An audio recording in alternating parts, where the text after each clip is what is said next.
Quand on joue à un jeu d'horreur, on sait que le danger n'est pas réel. Pourtant, notre cœur peut s'accélérer. On peut sursauter, hésiter à voir une porte, ou même arrêter de jouer quelques secondes. La question est donc simple. Pourquoi les jeux vidéo d'horreur nous font-ils peur, alors qu'on sait que tout est fictif? Dans cette vidéo, nous allons expliquer comment la peur fonctionne, pourquoi certaines personnes aiment avoir peur, et surtout comment les jeux vidéo utilisent l'immersion, le son, l'image et le gameplay pour créer cette émotion.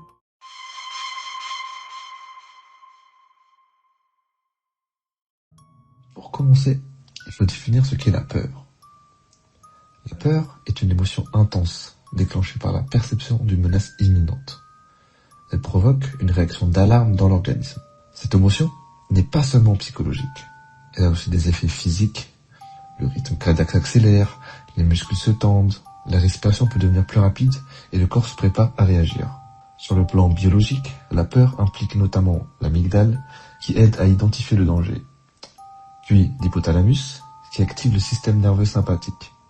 Cette activation entraîne la libération d'adrénaline qui prépare le corps à fuir ou à combattre. Dans un jeu vidéo d'horreur, la peur fonctionne différemment. Le joueur ressent une menace. Menace ne correspond pas à un danger réel immédiat.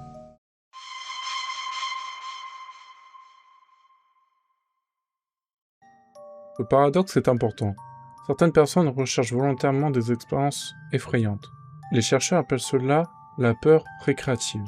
La peur récréative désigne les situations où l'on choisit de s'exposer à quelque chose d'effrayant tout en espérant en retirer du plaisir.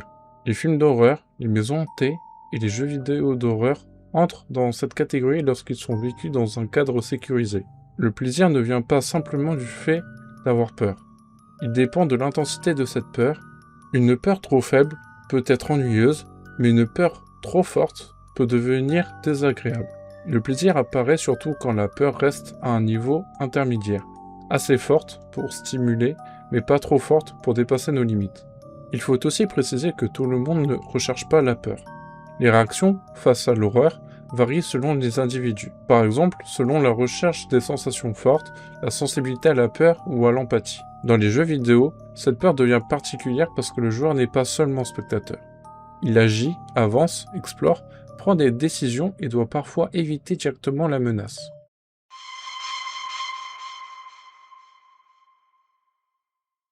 La peur n'est pas née avec le jeu vidéo. Avant lui, elle était déjà utilisée dans la littérature gothique et dans le cinéma d'horreur. Dans la littérature gothique, la peur repose souvent sur le surnaturel, les lieux isolés, l'étrange et l'incertitude.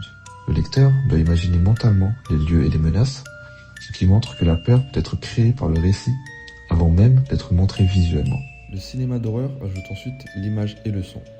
La lumière, les ombres, les silhouettes ou les contrastes peuvent cacher des informations et créer une impression de menace. Le son joue aussi un rôle essentiel. Il peut annoncer une menace, créer de l'attente ou provoquer un sursaut. Les silences, les sons inquiétants, les variations de volume et la musique construisent la tension émotionnelle. Les jeux vidéo d'horreur héritent de ces codes. Suspense, lieux sombres, sons inquiétants, mise en scène de la menace, mais ajoutent une différence majeure, l'interactivité.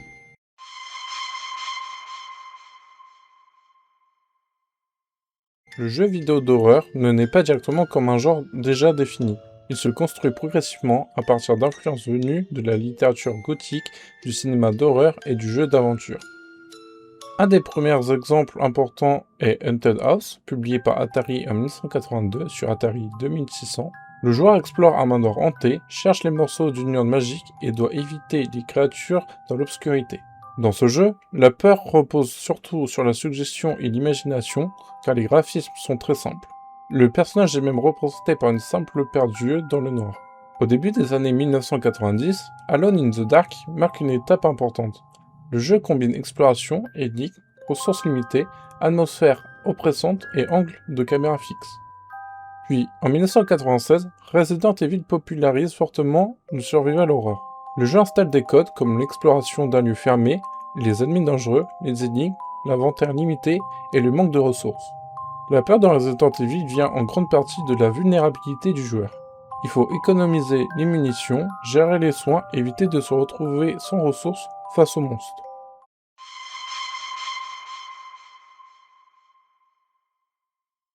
Les Les jeux vidéo d'horreur ne font pas un genre totalement uniforme. On peut repérer plusieurs grands types de jeux d'horreur, mais ces catégories ne sont pas fermées. Un même jeu peut mélanger plusieurs approches, comme l'exploration, la survie, la fuite, l'ambiance psychologique, la coopération ou l'immersion sonore. Parmi les formes les plus connues, on retrouve d'abord le survival horror. Ce type de jeu repose souvent sur l'exploration d'un environnement dangereux, la résolution d'énigmes, la gestion de l'inventaire et le manque de ressources. Resident Evil est un exemple important, car la peur vient autant des monstres que de la nécessité d'économiser ses munitions, ses soins et ses déplacements.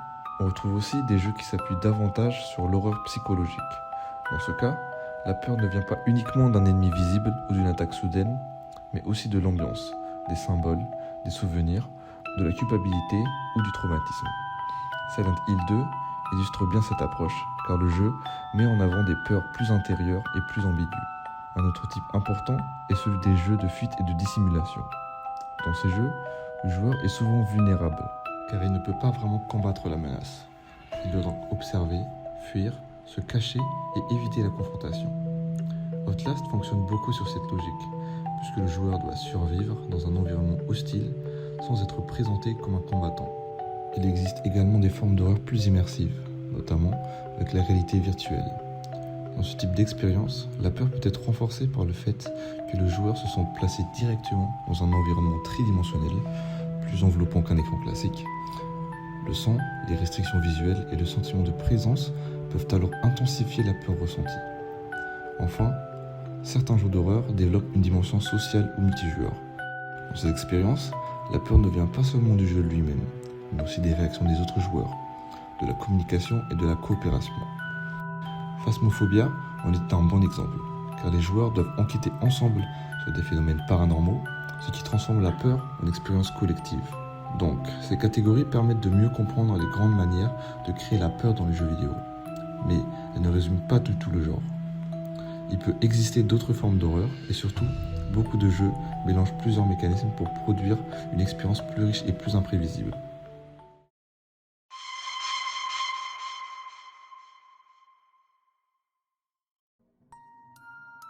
Le visuel participe aussi fortement à la peur. Les jeux d'horreur utilisent souvent l'obscurité, les espaces fermés, les couloirs étroits, les angles morts ou les silhouettes pour limiter ce que le joueur peut voir. Limiter la vision du joueur crée de l'incertitude.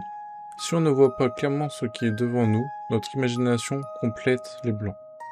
Les caméras fixes dans Alone in the Dark participent à cette logique, car elles limitent le champ de vision du joueur et créent une impression de danger hors champ.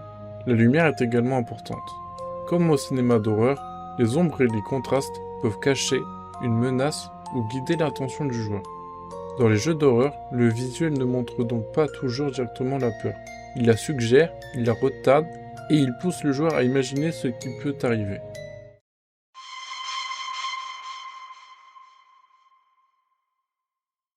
La peur dans les jeux vidéo ne vient pas seulement de l'ambiance, elle vient aussi des règles du jeu.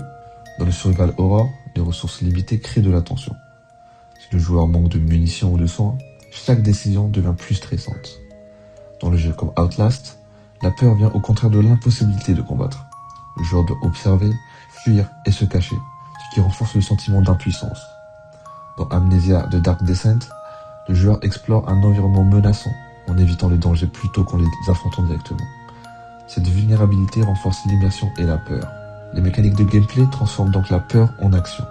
Le joueur doit gérer, choisir, fuir, écouter, observer et survivre.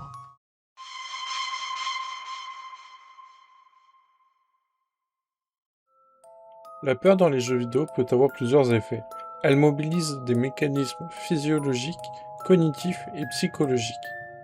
Elle peut aussi permettre une exploration émotionnelle contrôlée. Le joueur expérimente ses réactions face à des situations extrêmes, mais dans un cadre fictif. Cependant, les jeux d'horreur ont aussi une limite. Une peur trop intense peut provoquer de l'inconfort, de la détresse, une fatigue émotionnelle ou une surcharge cognitive et sensorielle chez certains joueurs. Les jumpscares peuvent provoquer un sursaut soudain, mais ils peuvent appauvrir l'expérience s'ils remplacent une peur plus subtile fondée sur l'anticipation, l'incertitude et l'atmosphère. Donc, pour être efficace, un jeu d'horreur ne doit pas seulement faire sursauter. Il doit construire une tension, créer une ambiance et faire participer activement le joueur à sa propre peur. Pour conclure, la peur dans les jeux vidéo d'horreur ne repose pas sur un seul élément. Elle vient de la combinaison entre psychologie, biologie, narration, images, son, immersion et gameplay. Le jeu vidéo d'horreur reprend des codes de la littérature et du cinéma, comme le suspense, l'obscurité, les sons inquiétants et la mise en scène de la menace. Mais il se distingue par l'interactivité. Dans un jeu, le joueur ne regarde pas seulement la peur, il agit à l'intérieur de l'environnement qu'il a produit. C'est cette combinaison entre danger fictif, sécurité réelle, immersion et action qui explique pourquoi ces jeux vidéo d'horreur peuvent être aussi efficaces. Merci d'avoir regardé cette vidéo. Si vous le souhaitez, toutes les sources utilisées sont disponibles en description.